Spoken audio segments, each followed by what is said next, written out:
ka-journey! Narito po ulit tayo para magluto ng simpleng gulay. Iyon po ay ginataang sitaw na may halong smoked fish, yung tinapa, at yung shrimp. So, para sa konting ingredients, narito yung bawang at sibuyas, and then luya. At meron tayong coconut cream or yung gata. So, ito po may pinutol na akong sitaw. Simpleng luto lang po ang ating gagawin pero tiyak napakasarap at magugustuhan nyo. And then, ito po isama pa natin. Meron pa dito para mas marami kasi marami naman yung gata. Tapusin lang natin ito. Buti po may nabili akong fresh na sitaw sa Asian store. So sa konting halaga lang po, makakaluto na kayo ng napakasarap at masustansyang gulay. So ito po, green leafy vegetable. Para makaiwas tayo sa mga sakit. Kailangan ngayon yung malakas lagi ang immune system para iwas sa mga virus. At huwag kakalilimutan yung mag-take lagi ng vitamins every day.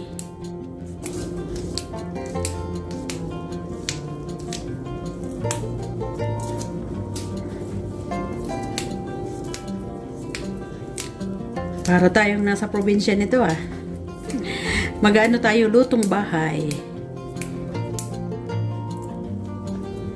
Simpleng ulam pero masarap.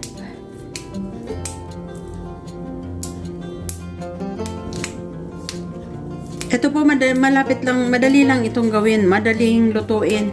Pakuluin lang yung kanyang coconut cream, yung gata, tapos ilagay yung mga sahog niya. Pag medyo kumunti na yung sabaw, tsaka ilalagay itong long beans, yung ating sitaw. Tawag nito sa amin balatong sa Bicol. Yun. Sarap fresh na fresh.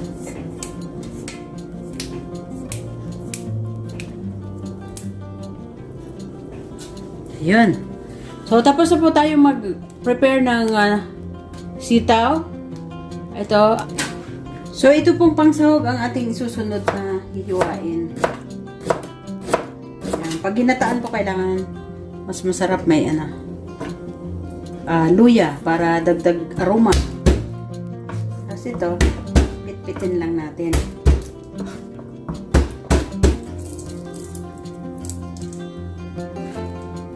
Ayan. Tanggalan lang natin itong sa dulo, matigas.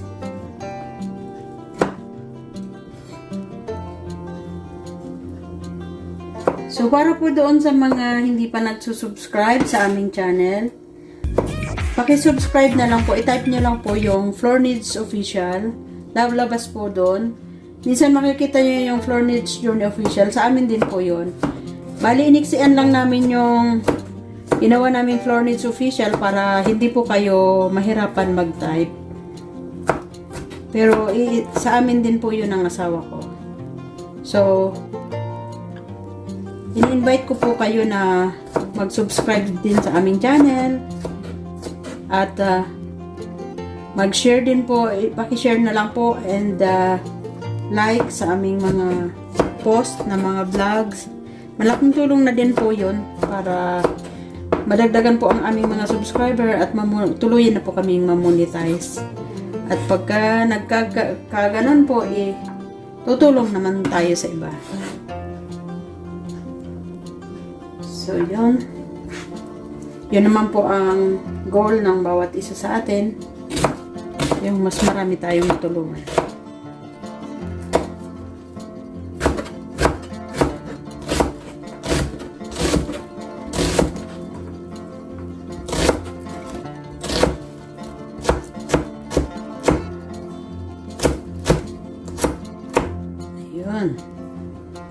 Tapos na tayo maghiwa.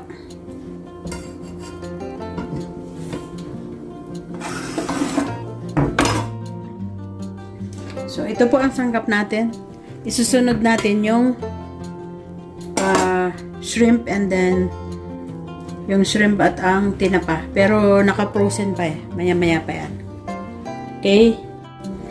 So, nagpahabol po pala ako ng additional na sangkap. Meron tayo ditong yung sili. Tapos lemongrass para mas masarap yung ating ginataan na gulay. So, isa pa po itong nakakapasarap sa ginataan. So, ganyanin ko lang siya at lagyan ng twine.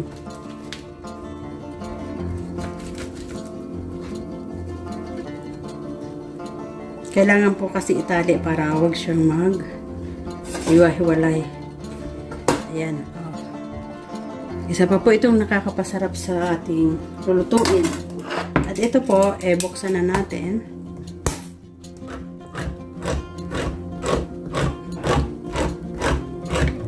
Yung ating gata or coconut cream. Ayan.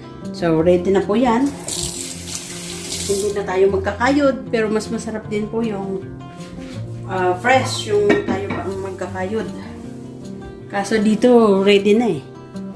So, mag-start na po tayo magluto.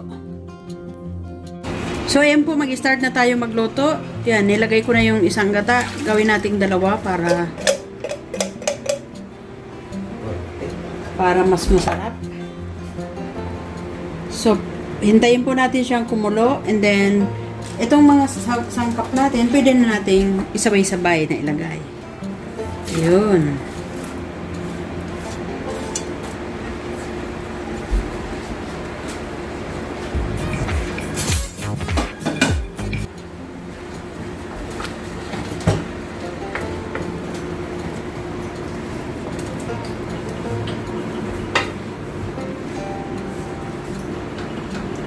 Tapos, lagyan na natin ng konting salt.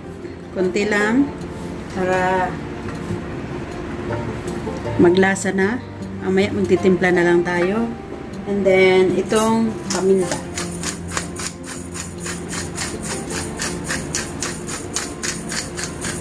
Yun. Enough na yan.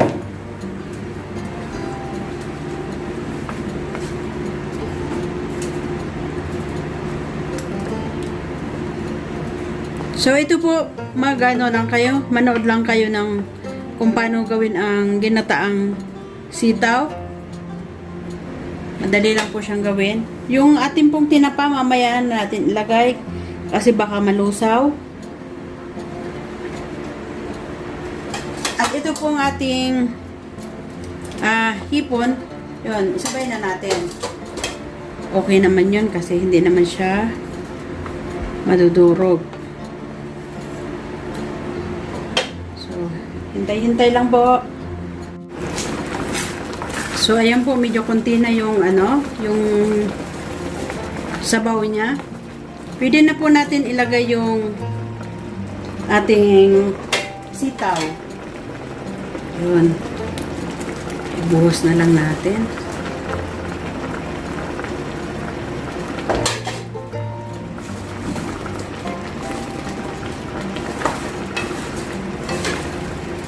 Ayan. Fresh na fresh. Fresh from the farm. From the market pala.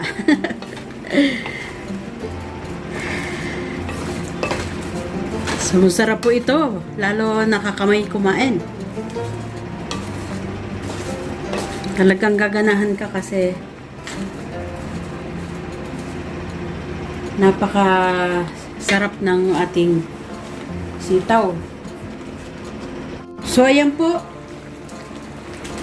Baliktarin lang natin. Pero bago natin baliktarin, lagyan natin ng konting pampasarap. Lagyan natin ng magic sarap. Konti lang para meron naman siyang lasa. At least, pang-balance din sa lasa ng gulay. Ayan.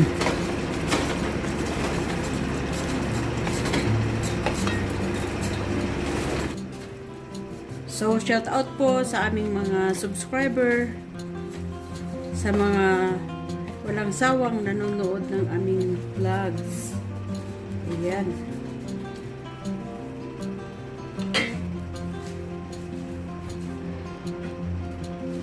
Para po madali, takpan muna natin.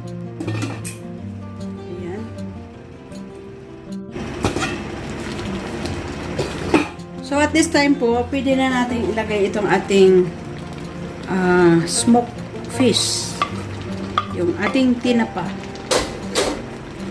So ikalat lang natin dyan.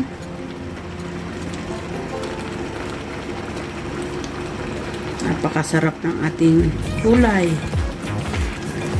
Mats na mats. Ayan. So, ayan po. Tingnan natin kung luto na siya. Oh, wow.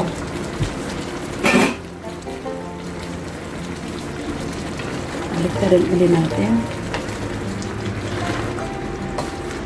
So, kaya po kailangan natin na konti lang yung ating sabaw kasi yan, dumadami din ang ang sabaw niya pag pag nailagay na natin yung sitaw. Pero tama-tama lang. Di pa naman siya masyadong luto. Konting-konti pang oras.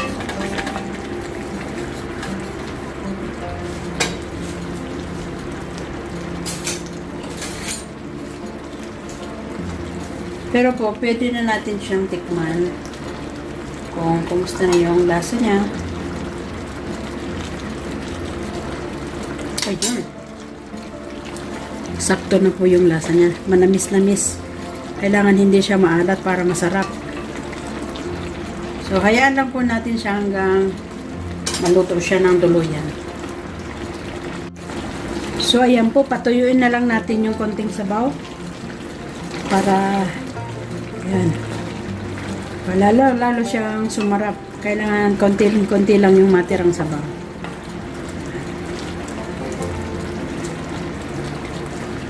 Hintayin lang po natin na magbawas pa yung kanyang sabaw. Ayan po, wala nang sabaw. So, yun, napakasarap. Oh, i-off na natin at baka lumikit pa. So, ang kagandahan po nito, nagmamantika na yung ating gulay. Ayan. Napakasarap magkamay. So, magkakamay po ako at ito'y aking favorite. Paborito ko yung lemongrass na ihalo sa kanin. So, ayan. Magpa-plating na po tayo. So, ayan po. Tapos na tayong magluto. Mag-plating na tayo para mag-start na ng dinner. So, napakasarap po ng ating luto ngayon. Kahit kulay lang siya, talagang mabubusog ka sa sarap. Ayan.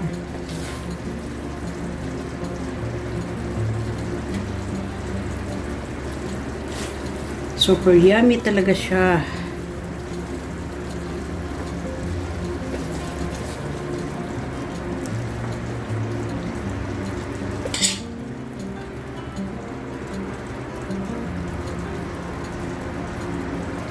Yun, napakarami.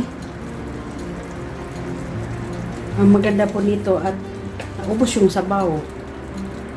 Kaya sa kaunti nating nilagay na asin, talagang manamis-namis yung lasa ng ating gulay ngayon. So, dagdagan pa natin itong shrimp. At itong ating lemongrass. So, ayan, dyan siya.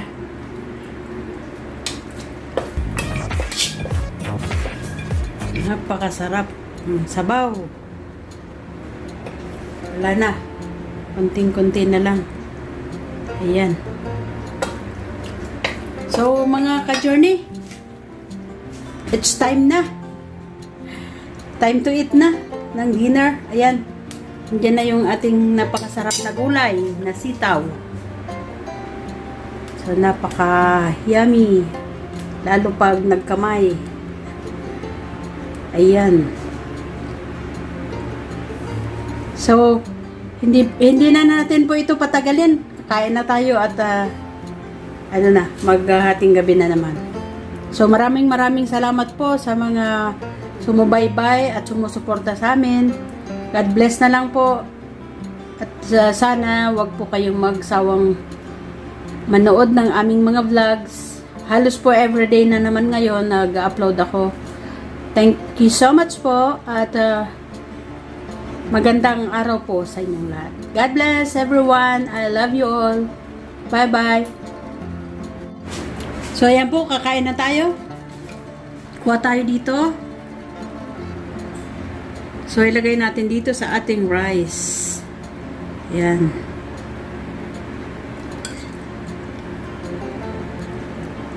Napakasarap. At ito, kukunin ko to at aking paborito. Tsaka itong sili. Ayan.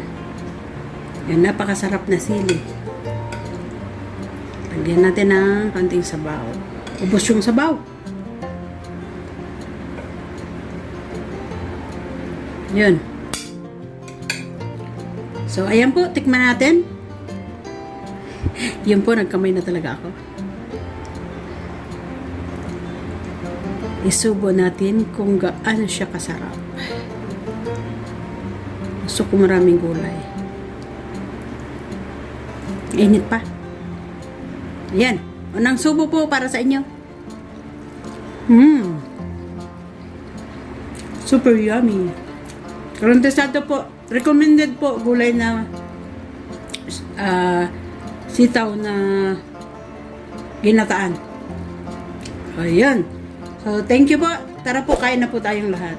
God bless. Bye-bye.